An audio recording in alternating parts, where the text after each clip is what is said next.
And Gabby Petito's cross-country road trip with Brian Laundrie unfolded before everyone's eyes on social media through Instagram posts. Stops in Kansas, Colorado, Utah, Wyoming, and one expert who became a critical piece in the development of the FBI's behavioral science unit says two of those stops stand out to her. A restaurant in Wyoming and the traffic stop in Moab, Utah, and she believes they could contain critical clues in this case.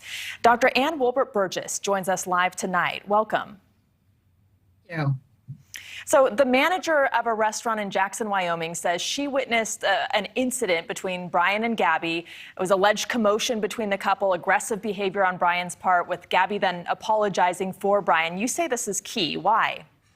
Well, I think this is important because it comes so close to the time in which she is thought to be missing, like the 27th of August. And her behavior is important. I always like to look at the victimology first in any of these types of cases, that she has to go back and apologize for him. And you know that that has an impact on him. And I think that is the key as to what might have happened in the hours, days, it would only be days following that.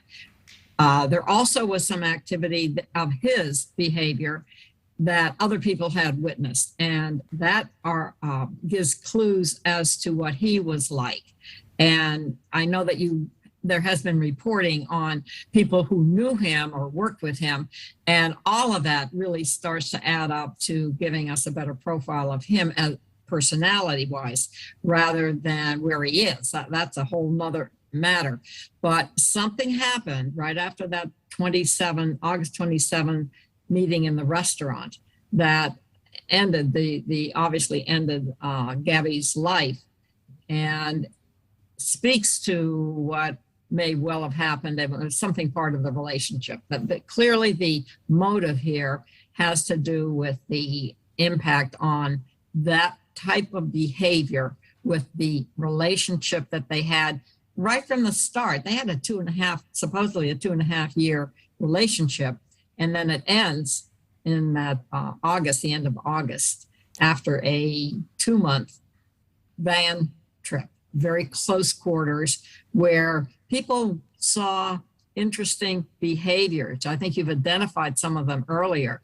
And all of that adds up. That's what makes this case so interesting, is there is so much social observation that then gets reported to the media. So you feel like you've got some media detectives, if you will, following right along in this case. And one of the reasons this case is so compelling and that it has so much traction is because there is so much potential video evidence that they posted on social media. It paints a picture of their relationship, even though we all know we can't believe what we see on social media, and it paints a picture before her murder. Did you see any warning signs in any of the postings that they made? The posting, not necessarily in the postings, that could be for a couple of reasons. It could be that Gabby writes them and then he edits them, or vice versa.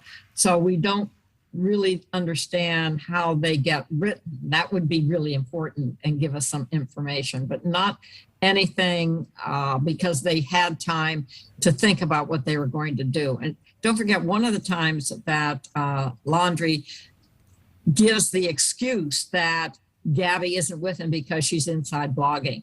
And of course, we know that probably is not true. And we also have more than an hour of police body cam video of that traffic stop after reports that Brian hit Gabby.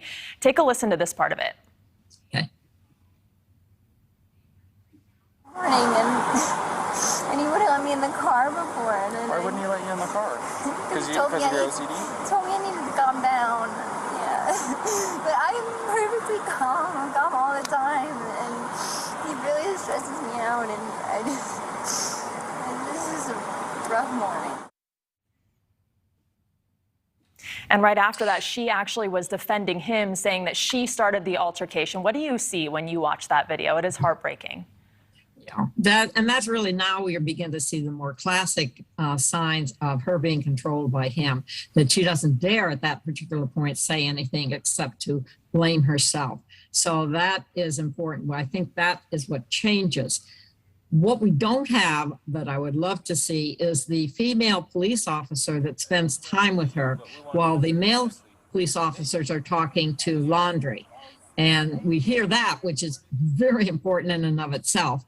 But what is said to her by the female police officer, I really wonder whether that started to give Gabby some ideas about who she was staying with. Look at how upset she is. She's trembling. She's half sobbing. She's moving her hands. She's very, very emotional at this particular time. And of course, to have to defend him.